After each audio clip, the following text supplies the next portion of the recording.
And the reason that I love this test so much is the way to get better at this test is a few really simple practices, one of which I'm doing right now, which is sitting on the floor. Now, you'll appreciate this because you come from a culture where people sit on the floor and as a matter of course, but in cultures where people sit on the ground, sleep on the ground, use the bathroom on the ground, there is significantly fewer orthopedic problems. There are way fewer hip replacements, way fewer incidences of lower back pain. Just generally, folks who sit on the ground a lot have way fewer orthopedic problems. And it turns out sitting on the ground is one of the best ways that we know to get better at the sit and rise test. First of all, in order to sit on the ground, you have to do the test, meaning you need to lower yourself to the ground. And at some point, you need to get back up off the ground. So our recommendation is for people to endeavor to sit on the ground for 30 minutes a day.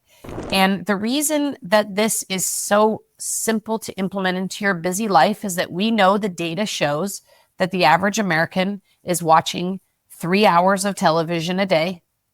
And that's, by the way, apart from your smartphone use. That's like watching Netflix or whatever you're doing at night after you get home from work. So we recommend that you add in 30 minutes of floor sitting during that. I mean, more is better. You know, if you're going to watch 3 hours of TV and can do the whole thing sitting on the floor, great. The other great place that you can slot this in if you're not a TV watcher is many of us are lucky enough to be able to work from home. So, you know, I'm taking this podcast right now sitting on the floor in front of my couch.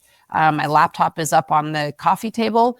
And what's great is that, you know, we're talking for an hour, hour and a half, and I'm getting an hour and a half of hip mobility work that's really sort of passive.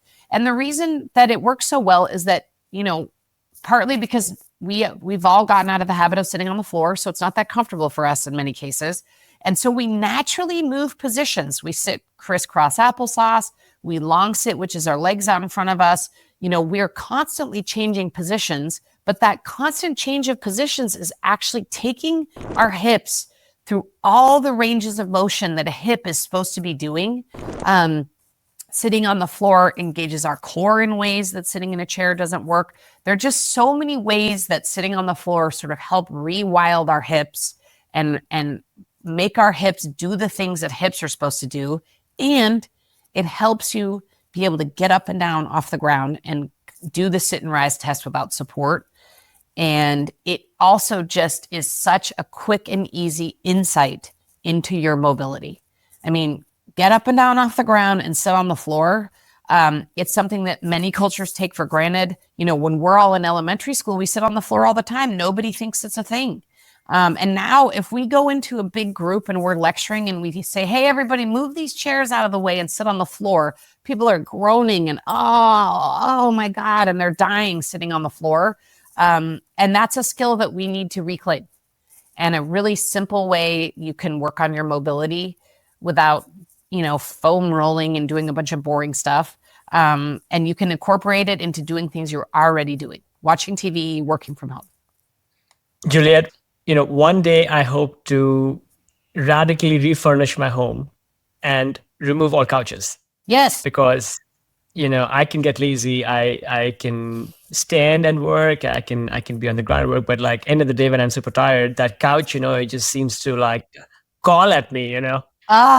It feels so good, doesn't it? Yeah, it feels so good. You're like, you lay in it and you're like, yeah. And it does. It takes a bit of extra motivation to be like, you know what?